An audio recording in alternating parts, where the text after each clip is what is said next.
Hello, ladies and gentlemen. Hope you're all having a great and wonderful day. Well, it seems Abigail Spanberger is starting to collapse. It's not going too well for her, as she seems to take a pretty big hit after that horrible debate, and things are just not going so well. And without further ado, let's do a bit of recap, because this was the actual debate that pretty much, it looks like it's going to seal her fate, as it doesn't look like it didn't really do anything good for her, because she just spoke randomness. She didn't even answer questions, and now she's paying the price. Should transgender girls who are biological males be allowed to use girls' bathrooms and play on girls' sports teams? You have 60 seconds. I'm a mother of 3 daughters in Virginia public schools, and nothing is more important to me than their safety and their experience in schools. I'm also a former federal agent, and I work to investigate crimes against children. And so nothing is more important to me than the safety of all of our children. And that work, in part, has earned me the endorsement of Virginia's Police Benevolent Association. Tell Steve Ms. Earle-Sears, and Ms. Spanberger is talking. Please let her finish. On issues related to what's happening in our schools and each individual community, I think it's important that we have parents and teachers and administrators making decisions about their individual schools, not politicians. And if we are talking about the safety of our children, I would ask why my opponent continues to support efforts to defund public safety, an effort carried on continually by this administration. Ms. Spanberger, once again, the question was, should transgender girls who are biological males be allowed to use girls' bathrooms and play on girls' sports teams in K through 12? You have 15 seconds to clarify. In cases across Virginia, I think it's incumbent upon parents and educators and administrators in each local community to make decisions locally. That's what this is about. Ms. Earle-Sears? There should never be nude men in locker rooms. Oh, my goodness, we finally have her saying that, but you voted for that. Ms. Earle-Sears. Have you finally my opponent Ms. Earle-Sears, you are just lying. intruding on Are time we in here. agreement now? Are you going to tell? This is. Well, I think, as everybody knows, I'm a Christian. I'm a Christian before I'm a Republican, and I'm required to forgive people. And it's hard sometimes when somebody has abused you, etc., but it's something you must do, because not to forgive is almost like, as someone said, you drink poison thinking that it's going to affect the other person. And I want to live a decent life, and I don't want to not have peace in my life. And so as I've said before, I would not say that.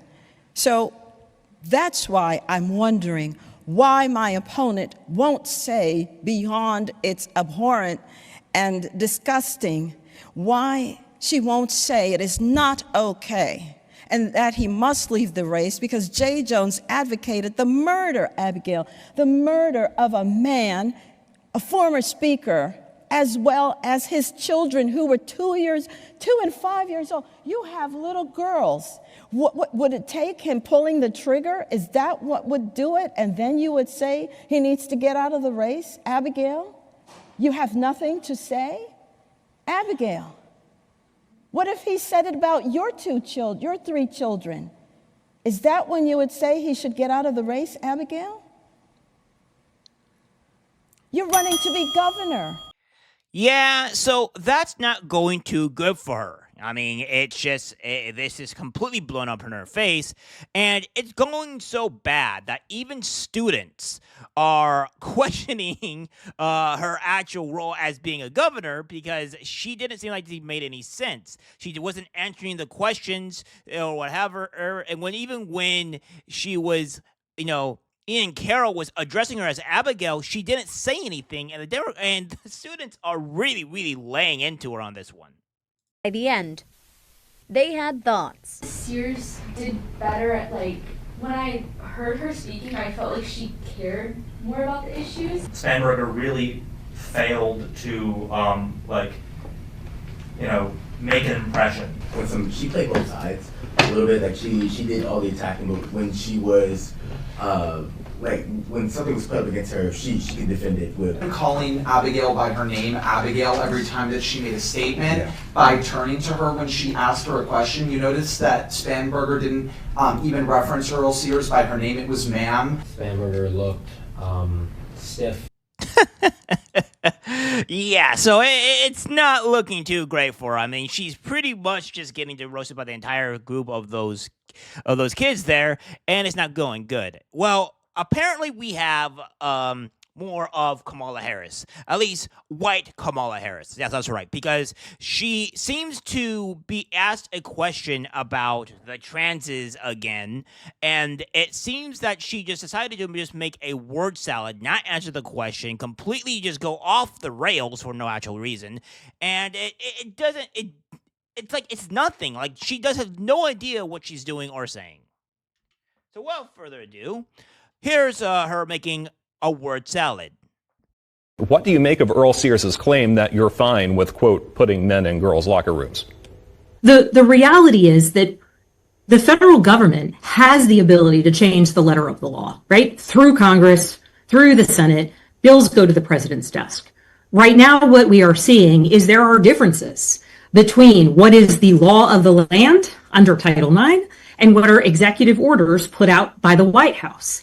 And in circumstances where there are conflicting evidence or conflicting interpretations, the reality is the federal government has to be clear in what is the real guidance available to our schools as it relates to use of locker rooms.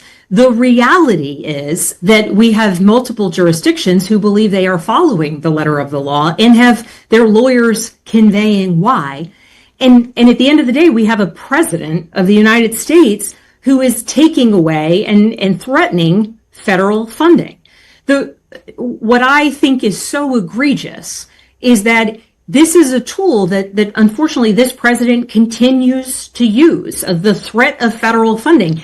Congress passed funding.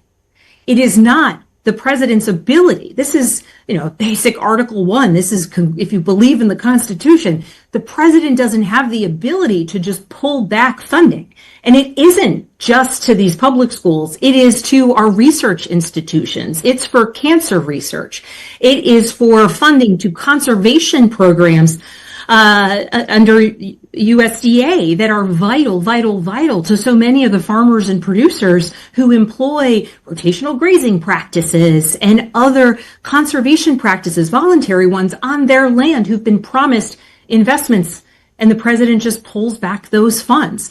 The real challenge that exists here is that we have a president who is using congressionally approved federal spending as a cudgel. And just as an issue of principle, right now it's coming after the schools. Before it was coming after conservation programs. It's also consistently across our universities and institutions of higher education and research.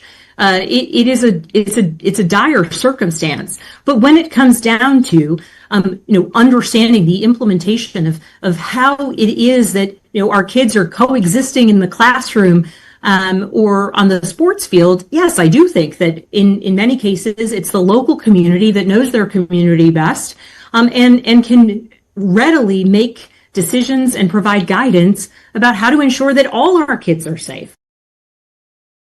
Okay, so I'm sorry. I clocked out again. This is the second time me watching this, but again, it's like he literally asked her, "Do you support men in girls' bathrooms?" And then she's all like, "Oh, well, by the way, did you know that President Trump is a creep, etc." Like, what are we doing here? Like, this is probably a bigger word salad than Kamala Harris has done. Like, that's what I'm getting at here. She didn't explain anything. She didn't say anything about whether she supports men and girls' bathrooms at all. She didn't say anything. She didn't answer the question whatsoever. And this is the reason why she's crumbling. And I'll show you more as, like, it's not going good. Like, the gap is closing.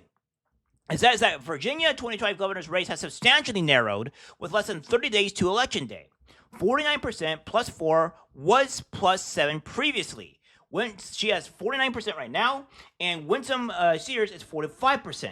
Storm the polls. Republicans make this an upset victory. And yeah, this is what they need to do. I think they just clearly just Republicans need to go out, make Winsome Sears go out and crush Abigail Spanberger, because obviously Winsome Sears seems to be more of a rational, has a more of a rational head, and seems to me that she can answer questions without having to go onto a word salad and make no bloody sense, whereas even making students be like, so what are your values again? Like, I don't see where you're going with this. So this is not looking good here.